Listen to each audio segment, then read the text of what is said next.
Halo teman-teman, selamat datang kembali di kuliah online tentang filsafat dan sastra.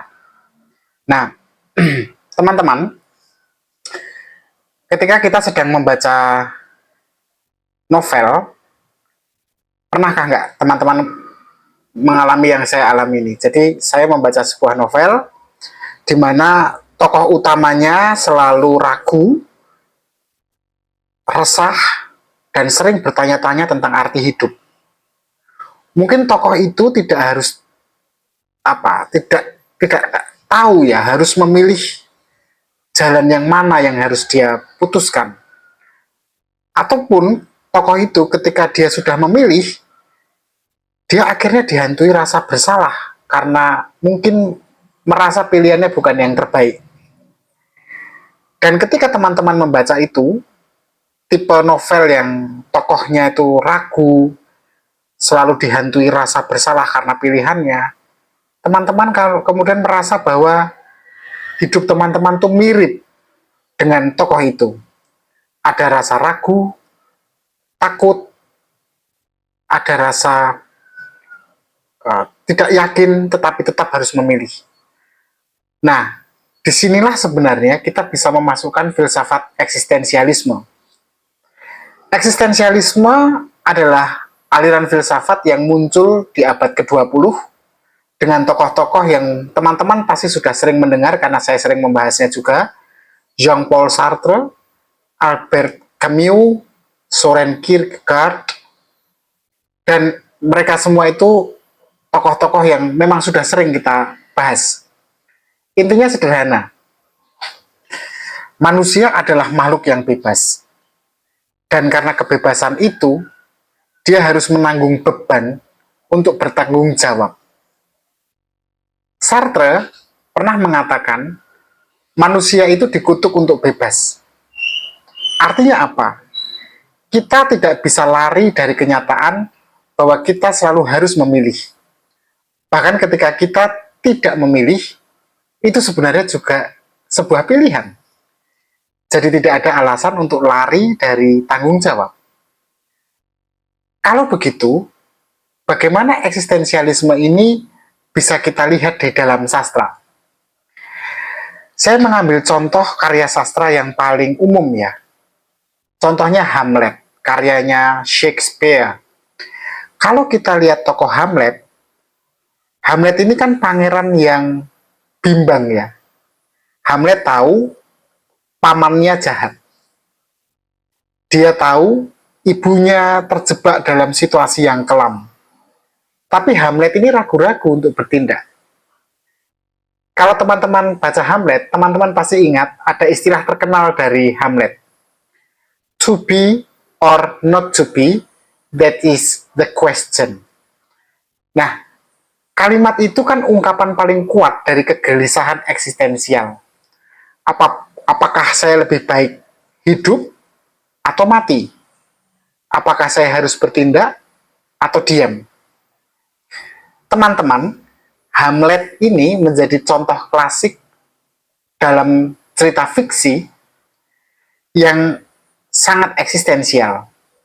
Hamlet sadar akan kebebasannya, tapi Hamlet juga takut pada konsekuensinya. Dan bukankah kita juga semua ini pernah mengalami posisi yang serupa? Ada lagi contoh lain dalam karya sastra, misalnya The Stranger karyanya Albert Camus. Ya, Albert Camus jelas ya, dia seorang filsuf, tapi dia adalah sastrawan, peraih Nobel juga. Nah, di dalam tokoh The Stranger, ada di dalam cerita itu, ada tokoh bernama Meursault. Nah, Meursault ini, dia akan menghadapi absurditas hidup. Meursault ini hidup tanpa arah, seolah-olah segala sesuatu tidak punya makna. Tapi justru dari kesadaran Meursault ini akan absurditas, nah Camus sebagai penulis itu tampaknya itu mengajak kita untuk berani menerima hidup apa adanya. Dari sini kita bisa melihat teman-teman, betapa erat sebenarnya hubungan antara eksistensialisme dan sastra. Sastra menyediakan tokoh-tokoh yang peragu, yang gelisah, yang penuh dengan dilema, yang dipaksa harus memilih, dan dua-duanya pilihannya buruk. Filsafat eksistensial itu membantu kita sebenarnya membaca tokoh-tokoh dalam karya-karya sastra itu sebagai cerminan dari diri kita dalam kehidupan nyata. Manusia kan memang tidak pernah benar-benar pasti. Manusia selalu berhadapan dengan kebebasannya sendiri dalam memilih, tapi juga tanggung jawab yang harus dia pikul karena kebebasan itu tadi. Pertanyaannya kemudian, apa manfaatnya eksistensialisme bagi kita sebagai pembaca sastra? Pertama, eksistensialisme mengajak kita untuk lebih jujur pada diri kita sendiri. Contohnya saat kita membaca tokoh Hamlet atau Mersault dalam The Stranger itu, kita kan kemudian bisa bercermin. Apakah saya sendiri ini juga sering menunda-nunda memilih karena saya tidak berani memilih? Ataukah saya berani bertanggung jawab untuk memilih, memutuskan pilihan mana yang saya pilih, dan saya berani dengan konsekuensinya. Selain itu, dengan kita memahami filsafat eksistensialisme, ketika kita membaca sastra, sastra itu kemudian seolah-olah mengajarkan kepada kita bahwa hidup memang tidak selalu punya jawaban yang pasti. Kadang kita berharap ada aturan atau pedoman baku yang bisa menuntun kita harus menjalani hidup seperti apa, harus memilih yang mana, supaya aman dan selamat. Tapi Sartre mengatakan, itu nggak ada. Tidak ada yang namanya manual untuk hidup. Panduan, kompas, tidak ada.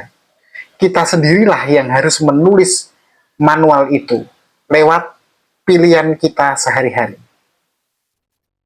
Selain itu, teman-teman, eksistensialisme juga memberi kita keberanian untuk menghadapi hidup yang absurd, hidup yang nggak jelas. Camus menggunakan metafornya Sisyphus kan, tokoh dalam mitologi Yunani yang dikutuk itu loh, mendorong batu ke atas bukit, tapi hanya untuk melihatnya jatuh lagi, dan dia mendorong lagi, begitu terus. Nah, hidup kita kan juga sering terasa gitu ya, berulang-ulang, melelahkan, tetapi tidak pernah sampai pada tujuan.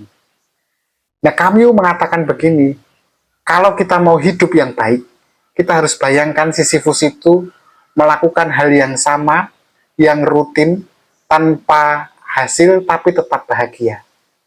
Karena dalam menerima, dalam hidup yang berserah pada absurditas itu, kita akan temukan kebebasan. Nah, teman-teman, kalau kita menerapkan filsafat ketika membaca sastra, khususnya filsafat eksistensialisme, kita akan terbantu lebih dari sekedar menikmati cerita. Kita jadi tidak hanya ikut larut dalam tragedi yang disajikan dalam novel atau cerpen, tapi kita juga ikut merenung. Apa ya arti kegelisahan di dalam cerita ini untuk hidup saya sendiri? Apa yang bisa saya pelajari dari kebimbangan tokoh di dalam cerita? Nah, bayangkan teman-teman membaca sebuah novel modern tentang seorang tokoh muda yang bingung menentukan masa depannya, apakah dia akan mengejar passion atau mengikuti keinginan orang tua. Nah, kalau kita lihat dengan kacamata eksistensial, kita bisa nih melihat bahwa kebingungan itu bukan kelemahan sebenarnya, tapi justru inti dari keberadaan kita sebagai manusia. Karena hanya dengan mengalami kebebasan dan mengalami kegelisahan, kita bisa benar-benar otentik. Nah, teman-teman, eksistensialisme mungkin saja terdengar berat, tapi di dalam sastra, eksistensialisme jadi dekat dengan kita. Tokoh-tokoh yang peragu, bimbang, yang gagal karena salah memilih, semua itu kan bagian dari drama eksistensi dalam kehidupan nyata kita. Tokoh-tokoh dalam sastra itu bukan hanya karakter fiksi, mereka itu representasi dari kita sendiri. Nah, saya pikir cukup untuk hari ini. Saya hanya ingin menutup dengan satu kalimat singkat dari Sartre. Manusia tidak lain adalah apa yang dia buat bagi dirinya sendiri. Dengan kata lain, kita adalah hasil dari pilihan-pilihan kita. Tokoh-tokoh dalam sastra hanya mengingatkan kita pada kenyataan semacam itu.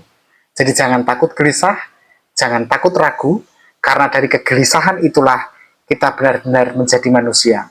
Terima kasih, tetap berpikir kritis.